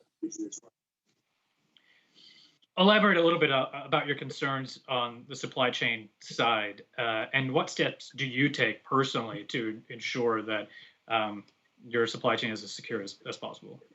Well, the first part of the supply chain is, right, understanding who are your critical vendors, right? How are you dependent on them? And from a security perspective, like most companies, we have a variety of security vendor products and technologies within our environment. So knowing which of those are in the critical range, right, versus high risk or even medium risk. So having that risk management governance process, I think, is the first step. Secondly, is how do you monitor them, right? We talk about continuous monitoring and understanding, right, the risks associated with a particular vendor, but not all risks are the same. Not all vendors have the same level of risk, right? So, when something like this happens, the first question is going to be, how much are we exposed in this particular event, right? And how do we start to mitigate it quickly? Because this is always about time, right? Time to respond, time to contain, and then the answers will come later, right? The bigger answers will come, but containment is always the first thing that we think of. And so, there's on-site inspections in a COVID environment. Not a lot of people are traveling, so you have to depend on virtual assessments as much as possible. And there's lots of written questionnaires that vendors have to provide and be audited and attest to. All of those are part of the monitoring equation. But again, there is no sure thing in this environment. Adam, how often do you find yourself putting out a fire that was created by malware brought into the system from a consumer who either through use of their mobile or another device introduced something foreign into your network that's causing problems for you? Yeah, I would say it's pretty frequent. And I think one of the challenges that consumers have, obviously, is the landscape that we are operating in as individuals, or, whether you're working inside an organization. There is more and more information that's available online. People are interacting more with businesses online. And that digital persona is constantly targeted. And, with regards to malware or attacks coming through things like email or web browsing, it's constant and it's unrelenting. So, I think that's the challenge that our customers face is having to deal with that. And obviously, as we talked a little bit about earlier, patching your vulnerabilities, going through your Windows updates, running security software, credential management, all of those typical hygiene things are good for customers to try to protect themselves. And I think Gary, he alluded to it, that there's a shared responsibility here when consumers are interacting with organizations, whether it's financial or otherwise, is that they have to make sure that the hygiene of the environment that they're transacting from is in their control and they maintain that hygiene. And then obviously when they're interacting with an organization like ours, then we make sure that that's being done in the most secure way possible. But this is the new world that we live in. It's a highly volatile environment that we're trying to operate with.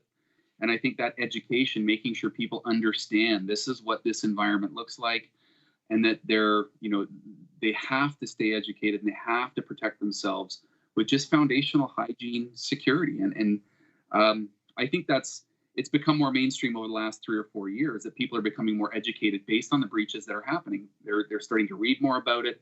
And I think they're taking a vested interest in how they protect themselves while they're online. Catherine, are all consumers created equally? Do they all pose the same kinds of risks? How do you assess high net worth clients? Do they pose different risks from me? Yeah, I mean, the way we're looking at everything, so high net worth clients obviously have a higher potential for, fraud and things like that can happen to them. So what we focus quite a bit on, and I'm sure others as well, is the education of the clients and being able to make sure that they understand the different things they can take advantage of. So oftentimes clients aren't maybe aware of, device registration, multi-factor authentication, how to deal with man-in-the-middle type of attacks on email. So we do quite a bit of training for clients with that, and we do that through our financial advisors directly to them, as well as through our cyber teams too. But I think the key thing in all of it is really the education of folks, and then for them to understand where they put in more security features, it's better for them. It may be more of a hassle, but it makes it a lot better for them to be able to protect themselves. Yeah. I think if there's one thing that we've learned from this latest round of attacks in the last week is that the scope of attacks is broad and that anyone is vulnerable. But in speaking with IR firms, I'm told that since at least the summer of this year, they've been turning away compromised clients. That there are so many victims out there that they don't have the bandwidth to help everyone respond. They're overwhelmed. How do you keep pace with attack groups? And what's the greatest challenge in your attempt to keep up with attackers? Gary, it'd be great to start with you. Yeah, well, first of all, volume by itself is a challenge, right? So much information is being shared out there. Sometimes it's duplicative information, it's redundant information, it's piecemeal information. So we're all getting saturated with data and information from just multiple sources all the time. At least from our perspective, it's really key to have automation, and I would say a relatively sophisticated level of automation that helps ingest all of this information, parse through it, right? And so that the human that you don't have enough of, that highly skilled analyst, can start to sort through it. So know what is important and know what you have to react to and have to take action on, because there's always going to be another alert coming. There's always another issue out there. You can't treat them all the same. So really, automation and sophisticated automation is really the key here to keeping up, from my perspective. Is automation it? Certainly, you'd want more humans to be keeping an eye on things coming in and out of the network as well. But there's obviously only certain the industry is limited in the number of experts who are available to support your networks, and also you have budgets. But is automation it when it comes to protecting your networks and monitoring traffic in and out? I would say it's not it. It is part of the equation, right? Certainly the human element, the skilled, highly skilled human element is absolutely critical in all this, because ultimately there's some things that you can automate response to, right? Phishing emails to get through, those are pretty easy to automate a response to. But in terms of understanding something that's suspicious, that doesn't look like a normal alert or a normal incident, right, requires some human intervention and some analysis and some detective work, right? That's where you want to focus that limited number of skilled analysts on those things that are the most interesting and those that have the most potential risk behind them. So automation is part of it, but you have to have the human element involved in a lot of these things. Yeah, I'd agree, Gary. I think that culture of awareness inside of an enterprise is one part of it. An insights-driven security program, so your red teams, your hunters, your intelligence groups provide you with an insight into the enterprise of what normal looks like and helps you kind of pick out abnormal activity. And then the technology stack. So this is a people, process, and technology problem, right? All three of those things need to get matured if you're going to really deal with this problem at scale. So automation is a sliver of that overall solution set, no question. Catherine, are there enough people to help you do? Yeah, go ahead. I would just add, everybody talks about the amount, but the amount of signal to noise in the environments is extreme, right? Without this automation, we wouldn't be able to manage it. Think about any plant today, you'll have billions of events that are happening on a given day, and you want to be able to understand the deltas within those. So the amount of work that we do within our hunt teams to be able to have a strong analytics problem is critical to being able to solve these problems. And then you'll be able to take, here's a problem that we see, and then that's where the experts will take a look at it. But if you gave them everything, there's no way they could possibly scale. Right. Do you feel like you have enough support, or maybe does the industry have enough talent to appropriately defend against the litany of attacks that occur every day, Catherine? I would say we could all always use more talent. There's a war on talent in this space, especially. Right? Sure. So we're all after some of the same talent. We're building talent within our organizations. And I say for anybody that's watching that has younger children or college age, this is a great field to go into, because you certainly have a lot of job opportunities out there. But it is a challenge for us, as well as the financial industry, the government, everywhere else, to be get the right talent and to be able to manage the space. I would just add to that, Carter K. When I was wearing a uniform in the Air Force, we used to call cybersecurity talent a high demand, low density asset, which means you don't have enough. And there's always more demand out there than you're going to have, pipeline of quality talent. So you definitely have to invest in developing what you do have and do your very best to look for other opportunities to bring in additional talent. Yeah, and maybe one more piece to it is I think the nature of the cybersecurity professional has changed over the last 3 or 4 years in that they are no longer just technical resources, they're business advisors. So they are moving closer and closer to the business and having to have educated conversations with business risk owners. And that's a bit of a shift. So these folks have to understand the threat landscape and they have to be able to talk to business leaders as well. So that I think complicates the skill set and the knowledge that you need to find in the people that you're hiring into your organizations. Well, and is that? Go ahead. Kartik, I was just going to say, you made me think of something earlier when you asked a question of Adam, right? Around, if this can happen to FireEye, it can happen to everybody. What's the lesson here? And I would tell you, every security professional starts with the basic model that they learn early on: prevent, detect, and respond. NIST breaks it out 5 different ways now. But the point is, nobody in this business ever thinks that prevention by itself is going to be enough, right? We know that will fail at some point.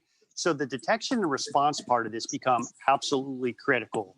And when you think about detection and response, it is exactly what Adam said, which is it is a combination of talent. It is a combination of strong processes that are repeatable and scalable. And it's also part of that is the technology and tools behind that. So the talent part of that is the centerpiece of it, but you need those other pieces for this to be an effective security model. Yeah, no question. This is an issue that I've been reading about and talking to people about for decades. The lack of headcount, the lack of talent in this industry to help fill these gaps necessary to ensure that our networks are secure. What stands in the way of fulfilling the objective of having enough people to get this job done? Is it simply that there are more companies, our reliance on these networks is greater than ever before, or have institutions simply not done enough to churn out more workers? I think it's a combination of all of those. Mm-hmm. Yeah. I would also say that the whole industry and the whole scope has grown so much. Yeah. I think the complexity of the technology landscape is contributing to it. So there is so much technology. Some of that technology is being outsourced. That makes it very, very difficult to have enough people that understand now the complexity of technology solutions, right? It's very difficult. It used to be you had somebody that understood an online application front to back. And as we introduce microservices and those sorts of things into our solutions, it becomes harder and harder to find people that really understand the technology solutions and applications that we're creating. Yeah, and I would add to that there's a lot of specialty areas within cybersecurity. There's not a degree that you go out there that makes you an expert in all areas, right? We need people that know identity access management. That's a skilled area. We need people that understand network topologies and how they're architected and engineered, right? We need a lot of different skill sets. It takes time to grow people that know a lot about a lot of those areas. And you can get very good in one area, but it's not enough, right? When we talk about so-called experts. Yeah. I want to pivot to another focus just briefly. Your industry is given credit for embracing the value of information security while others have lagged. Financial services perhaps best explained its success in cyber because of its access to resources, or perhaps because attackers have prioritized your industry from the start because it's been lucrative for them. Is financial services, in fact, creating systems for other industries to follow? From a regulatory perspective, do you think governments have done enough to support your industry that would create models for others to follow? And can you point to any examples of how things have changed for the better in financial services in the last few years or since the JP Morgan Chase attack in 2014? Catherine, maybe you can start with this one.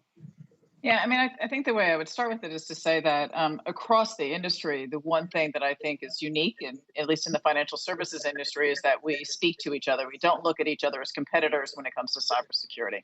So if there is an issue out there, a problem, we have a lot of industry forums that work together. We all, an attack on one is attack on the others because it's not good for the entire industry. And then there's a lot of government groups that we work very closely with. I say that some of the other industries could probably learn from some of what's been done in the financial areas. So potentially some of the power industries and oil industry areas along those lines. And we're seeing some of those extensions of some of the industry groups there too. Do you? Yeah, I would also. Sorry. Sure. Go ahead. I would also add. I think certainly, and maybe the non-U.S. person on the phone speaking from a Canadian point of view, I think looking at regulation and how we do cross-sector sharing of information and intelligence better. That's an area of opportunity, I think, at a government level that we need to start to push the agenda forward with. We do very, very well within our own sectors, but as soon as you need to open up to other pieces of critical infrastructure, it becomes a little bit more problematic because of privacy concerns and those sorts of things. So I think, we need to get better at harmonizing some regulations in the interest of protecting the citizens of the countries that we operate our businesses in. We need to be able to share information far more readily and in a more timely fashion. I would just add to all of that. Yeah. Going back to what Catherine said, I'd foot stomp the collaboration, information sharing. I think back to 2012 and 2013 when the financial sector in this country was subject to denial of service attacks by a nation state proxy. Really, for me back then, the level of information sharing that was facilitated through the Financial Services ISAC, Information Sharing and Analysis Center, that really became, I think, a great example of how a sector can work very well and quickly, right, during a time of crisis. We're in a period of transition in the United States between governments, which is always sort of a period of uncertainty. Forget the fact that we're in a pandemic and just the sort of noise of the last 4 years.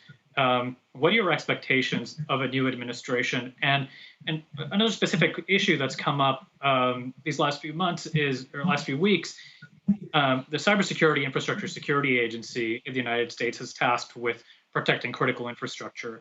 And they've spent a lot of time on election systems leading up to the election, justifiably so. And it seems they did a very good job.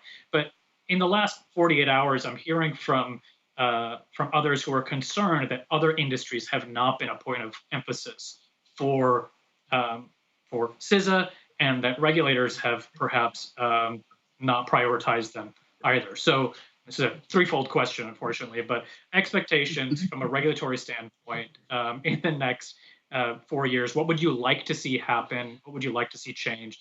And two, is the infrastructure that exists doing a good enough job to comprehensively support the exponential growth of network activity and attacks that we're seeing?